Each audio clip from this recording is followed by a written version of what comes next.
TV vernamen we dat dit project impulsen moet geven aan Aalborgerhout. Projectontwikkelaar Mark Graven Vastgoed en First Immo zijn de initiatiefnemers voor dit project. In de Wijngaardstraat komen 14 appartementen, in de Kwekerijstraat 9 lofts met uitzicht op het pas heraangelegde Terlooplijn. Tevens zou een polyvalente ruimte komen van 200 vierkante meter. Er werd een persmoment georganiseerd op vrijdag 24 mei 11 uur bij Rattenplan in de Wijngaardstraat. Spijts de uitnodiging was het persmoment reeds om 10 uur en kwam er van vragen stellen niets meer in huis. Een aantal vragen hield ons toch wel bezig. In verband met de 23 woonentiteiten, hoeveel autostaatplaatsen werden er voorzien? In verband met de polyvalente ruimte van ca. 200 vierkante meter kan er eenpandig geladen en gelost worden. Dit bleken toch terechte vragen, gezien de ongemeen zware parkeerdruk die er in die straten al is. De onmogelijke zoektocht naar een parkeerplaats wordt nog verhoogd wanneer er activiteiten zijn bij Rattenplan en Tjusper. Door de projectontwikkelaars werd dit laconiek beantwoord met wie hier komt wonen moet geen auto hebben en alle verplaatsingen doen met de fiets. Daar we per kamer x aantal fietswerkingen voorzien hebben. Dit wierp vragen op bij de afgeleverde bouwvergunningen.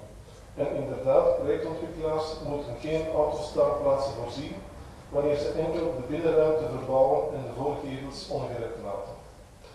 Inderdaad, de bouwpromotoren moeten niets voorzien voor laden en lossen, want de oppervlakte van de polyvalente ruimte blijft onder de minimumruimte.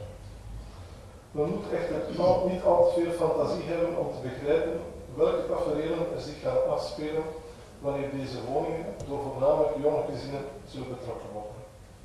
Op dit moment zijn er bijna dagelijks conflicten bij het zoeken naar een parkeerplaats. Als uitwijkplaats wordt de parking van de Gamma aan de Singel gebruikt. Bewoners van de buurt mijden deze parking omdat 9 op de 10 keren hun auto gevandaliseerd wordt. Bij het aanplakken van de bouwtoelating werd door de buurt een petitie gevoerd waarop 188 bewoners hun bezorgdheid uiten over de impact dat dit project op de parkeersituatie zou hebben. Daar de vergunning binnen de wettelijke normen viel, werd er van overheidswege geen gevolg aangegeven. De buurt verwacht serieuze conflicten, te meer bij het opstarten van de werken werden een werfzone en kranen in de straat gezet, zonder dat er communicatie vanuit de bouwheer naar de bewoners gebeurde. Deze manier van werken werpt bij de buurt nog meer verontwaardiging en vragen op. Daarom vragen we dringend aan het districtsbestuur dat de stad Antwerpen, indien er bouwvergunningen worden afgeleverd, het bevoegde district adviesbevoegdheid zou krijgen en op korte termijn opmerkingen kan maken. Dat er samen met de stad, Kappa en het district naar een werkzame oplossing wordt gezorgd om de parkeerdruk in deze straten te verzachten. Bijvoorbeeld door de buurspoorweglijn en de parking aan de Singel veiliger te maken. Aanvullend zou ook nog een suggestie kunnen zijn dat de stad de reglementatie aanpast dat bij bouwwerken waarbij alleen de voorgever blijft staan, toch ook een zekere reglementering naar parkeerplaatsen wordt voorzien. Het college? Ja, Hendrik, u schetst op een perfecte manier de problemen die zich daar in die buurt stellen. Uiteraard juichen wij initiatieven toe van promotoren die die verlaten gebouwen of zo, andere grote ruimtes kunnen gebruiken om te herbouwen en te herschikken, zodoende dat er meer woongelegenheid komt in Borgerhout.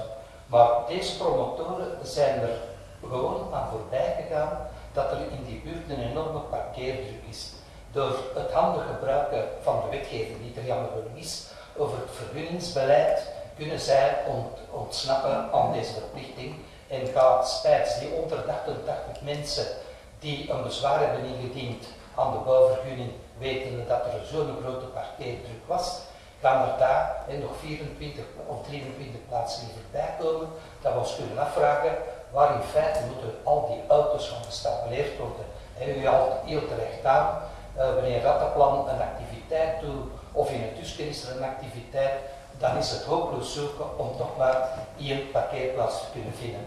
Daarom gaan wij werk maken in ieder geval van uw voorstel in die zin dat in het moment dat er vergunningen worden gegeven, dat het district minstens adviesrecht heeft en dat wij ook op een bepaalde korte termijn moeten antwoorden door het feit dat wij veel beter de situatie kunnen verplaatsen dan een ambtenaar die louter de wetgeving toepast op zijn bureau in een bel. En van uw tweede opmerking gaan ook werk maken in de zin dat we tezamen met GAPA en de stad gaan proberen die buurt er veiliger te maken en te zien dat daar een serieuze autostapplaats kan komen.